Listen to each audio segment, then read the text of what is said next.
Hey friends, welcome to Mystery Vault. So guys, today we're going all in on the movie that terrified the world and is still considered one of the scariest films ever made. The 1973 masterpiece, The Exorcist.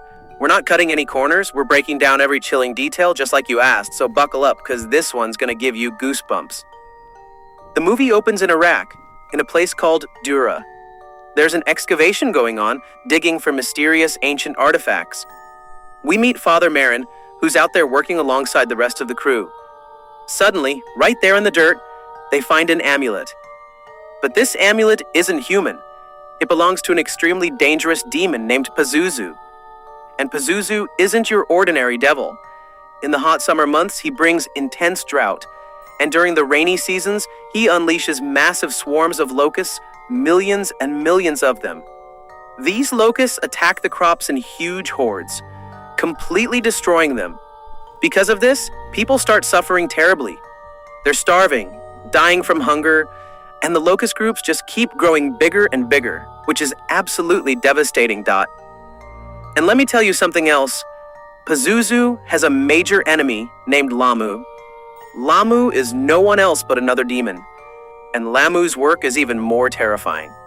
He targets mothers and their little girls, harming them, snatching the children away from their mothers and drinking their blood. That's why people turn to Pazuzu for help, to keep mothers and daughters safe from Lamu. Even though Pazuzu is a demon himself, people use him for protection because he shields them from the other demon, Lamu. After that, we see Father Merrin heading to another site where he finds a statue of Pazuzu. Right there, two dogs are suddenly fighting each other viciously for no reason. This is a sign that the two demons, Pazuzu and Lamu, are battling each other in the spiritual realm. Then, the scene shifts to Georgetown. Here we meet Karras MacNeil, who's playing the role of a famous actress in the movie. She's working on a film directed by Burke that's about college students. Karras has a 12-year-old daughter named Regan. Karras is a hugely successful actress with no shortage of money. In the next scene, we see the mother and daughter together. Karras finds an Ouija board among Regan's toys. When Karras asks her daughter about it, Regan replies that she plays with it all the time. Karras tells her this isn't a game to play alone, and Regan answers that she doesn't play alone. Captain Howdy plays with her. Karras says, "Come on, let's play together, and you can show me how it's done." As soon as they get close to the board, the planchette suddenly moves and changes position by itself. Karras takes it as a joke and teasingly says to her daughter, "Looks like you don't want to play Ouija with me." Regan seriously replies, "It's not me, Mr. Howdy doesn't want you to play." Karras doesn't take it seriously and thinks it's just kid stuff. Then we're shown Karras sleeping when a phone call wakes her up. She sees Regan sleeping in her bed too and asks why she's there. Regan tells her mom, "My bed was shaking, that's why I couldn't sleep in it, so I came here." Karras doesn't pay much attention to it and leaves the room. From Karras's locked attic, strange noises start coming, noises she'd heard before. She goes up to the top floor to check, but nothing's there. The next day, Karras takes Regan to the doctor for a checkup. While the doctor is examining her, Regan misbehaves badly and starts saying really awful things to him. The doctor tells Karras that her daughter has developed a nerve problem, causing hypertoned muscles, excessive anger, and it could turn into depression later. Karras tells the doctor her daughter has no problems at all. The doctor points out that Regan's father doesn't live with them and has never contacted her. So that might be the reason she's stressed out. In the next scene, we meet Father Karras. Father Karras' brother admits his mother to a mental hospital. This makes her extremely sad. She's an old woman with a fractured leg who won't let any doctor treat her, that's why she's admitted. Father Karras wanted to get her out of that hospital and into a better one for treatment, but he couldn't afford it. Then his mother dies, and he's deeply saddened by it. There, quote, a party going on at Karras's house. During the party, Regan comes downstairs, tells one of the standing guests that her daddy is upstairs in the house, and right there she urinates on the floor. Everyone is shocked seeing this. Karras bathes Regan and puts her to bed. As soon as Karras leaves, the bed starts shaking violently and Regan starts screaming loudly. Karras watches all this but can't understand what's happening. Karras takes her to the doctor again. The doctors run many tests on her and she has to endure a lot of pain. But all the doctor's tests come back normal. She's completely fine. No disease at all. Day by day, many problems in her body keep increasing. And now something is lifting her bed into the air and throwing her around. At this moment, Regan is just screaming, "Save me or I'll die!" But Chris can't do anything, and suddenly Regan gets possessed and goes out of the doctor's control. The doctor gives her a sedative injection and puts her into deep sleep. When Chris returns home from the hospital, she learns that her director Burke has fallen from the roof and died. At that time, Karras is present with Regan, so she isn't alone. After that, Regan crawls backwards down the stairs, completely upside down, which looks extremely terrifying, and blood is coming from her mouth too. Chris gets panicked seeing her. Here, the doctors and psychiatrists can't understand what's happened to her, because they've already run many tests on her before.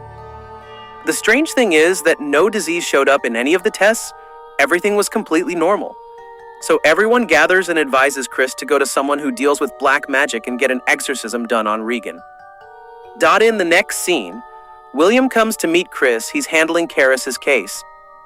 He asks Chris about that night and also tells her that many strange things happened in Burke's death. He tells her exactly that his neck was turned completely backwards, and this shows us that some demon killed him. After William leaves, loud screaming starts coming from Regan's room. When Chris goes in to check, she's shocked to see that her daughter has badly injured herself and is continuing to hurt herself terribly. As soon as Chris steps forward to stop her, Regan attacks Chris too. In that moment, the servants arrive, but the door closes by itself. Furniture in the room starts falling toward Chris on its own, but somehow Chris dodges and saves herself. At the same time, her daughter twists her head backwards, which looks really bizarre. Regan speaks in Burke's voice to Chris, "Look what your characterless daughter did to me." Hearing this, Chris immediately realizes that the same demon killed Burke too, meaning a very evil shadow of a demon is over Regan. When Chris finds out about this, she meets Father Karras and requests him to perform an exorcism on FD4. He convinced that Regan is telling the truth. But one thing gets stuck here, that the exorcist himself has the shadow of a demon. "Help" is written on Regan's body.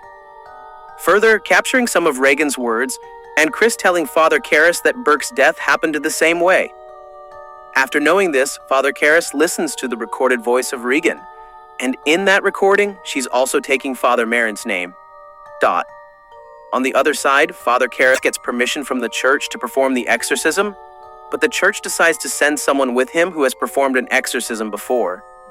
And here, the church sends Father Merrin with Father Karras. When Father Merrin arrives at Chris's house, terrifying screams come from Regan. Father Merrin tells Father Karras that they should start the exorcism immediately. After that, they begin the exorcism. As the exorcism progresses, Regan starts screaming horribly. She screams and badly abuses Father Karras. Along with that, her bed starts moving violently, and right in front of their eyes, her bed starts flying in the air. But they don't stop the exorcism, they continue. After that, the bed comes down. Then the demon itself uses its evil power to throw things around. After that, all of Regan's restraints come undone, and Regan starts flying in the air.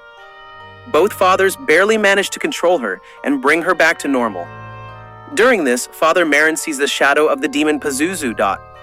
And here, Father Karras gets very upset by the demon's words, because he thinks the demon is responsible for his mother's death. After that, Father Karras continues the exorcism, and as soon as he gets close, the demon speaks in his own mother's voice and starts blaming him again that he killed his mother. After that, Father Karras loses control over himself. Father Merrin tells him to go outside for now, and Father Merrin goes alone into Regan's room for the exorcism. There he sees that Theg Demon has killed Father Merrin too. Seeing this, Father Karras gets extremely angry and tells the demon to leave Regan and enter his body. And the demon does exactly that. It leaves Regan's body and enters Father Karras' body. Then Father Karras sacrifices his own life to stop that demon and jumps straight out of Chris's window. As soon as he falls down, many people gather there.